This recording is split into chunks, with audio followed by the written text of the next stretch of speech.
নারী নির্যাতনের প্রতিবাদে আজকের এই পদযাত্রায় সামিল হয়ে ঐতিহাসিক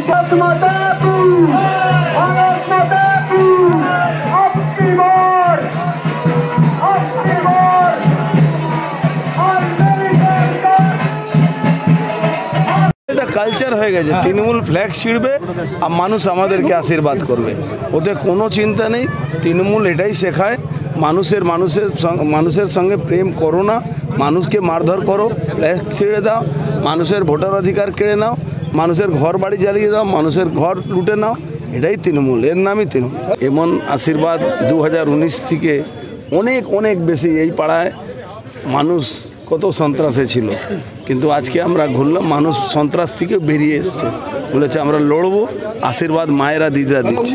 আমাদের অনেক কাজ আছে যেটা করতে হবে। এখানে খাল আছে, হসপিটালের অবস্থা খারাপ আছে, লুটপাট চলছে, পৌরসভা স্কুল দখল হয়ে যাচ্ছে, হারনেট স্কুল দখল হয়ে যাচ্ছে, আপনার জমি আমার নামে ওনাকে বিক্রি করে দেওয়া হচ্ছে, অনেক রকম কাজ আছে, সেটা আমরা করব।